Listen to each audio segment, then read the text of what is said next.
second half in particular has been kind of stark in both those games. What do you think is happening there, and what can you guys do to avoid that this week against South Carolina? Well, the past two games, we played two really great teams, two top-ranked teams, and halftime, you're supposed to go in and come out and make adjustments, and it's football. They came out and they made some good adjustments, and they stopped the offense, and both teams were beatable, but as an offense, we have to make some good adjustments and just play our hardest.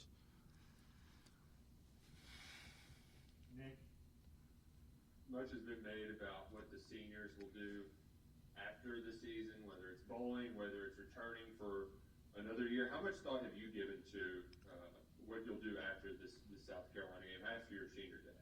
I've been thinking about it a lot. I'm not sure yet. I'm really focused on this game, and if we have a bowl game, I'm excited about that. But I gave it a little bit of thought, not too much. I was really focusing on this next game and what we have to do to win.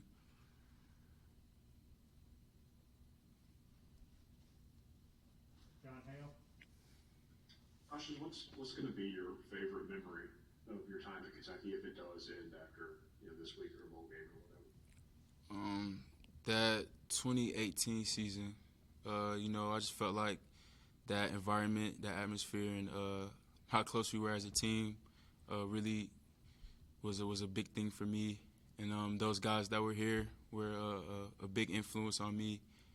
And the Citrus Bowl, that's one of the best times I've had with those guys, and just that will and that toughness that they had just grew a lot on me. So that was my favorite moment.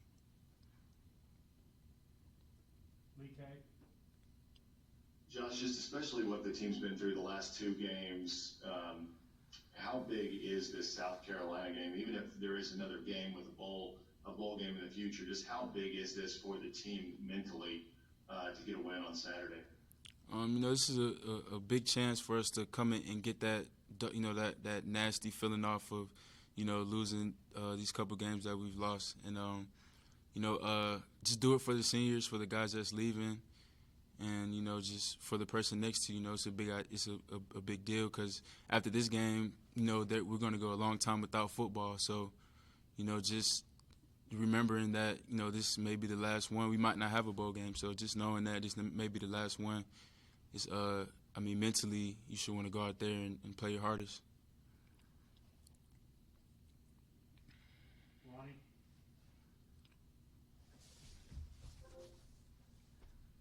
Hey, Ali, talk about one of your young teammates, younger guy, Mike Brennan, and the near catch he had the other day. Did you all talk about that and exactly how did he feel like happened on that? We talked about it. He ran a good route. The only thing I told him was that, I thought he should have added a little bit more spice at the top of his route to gain a lot of separation.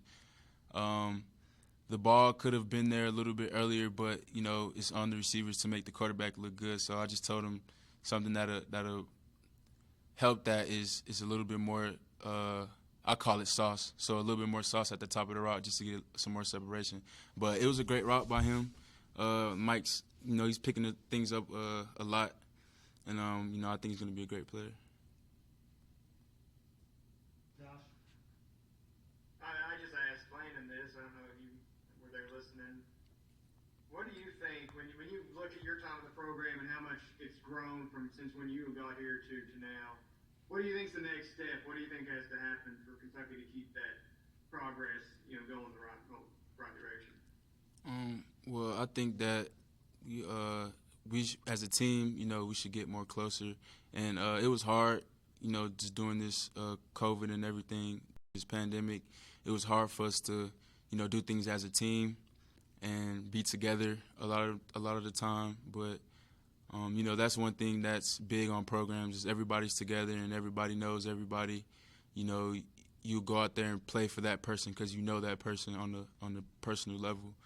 So I believe that, hopefully everything is over by next year, but getting the team closer together is a big part of winning.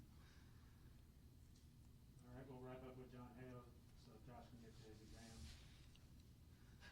Josh, quarterbacks always get probably an unfair amount of attention, positive and negative, but Terry seems to have gotten a lot of that this year. Just how have you seen him handle that and just everything that he's been through since coming back from the injury? Quarterback's a lot of pressure. Me and Terry talk a lot. I do my best to keep his head up, and Terry has a lot he's fighting for because he has a daughter now. So it gets frustrating at times because like what you want to do, and it sometimes doesn't go right. But he's strong. Every week he comes in and he makes changes to the mistakes he had previous weeks, and I feel like he's going to be great whatever he decides to do.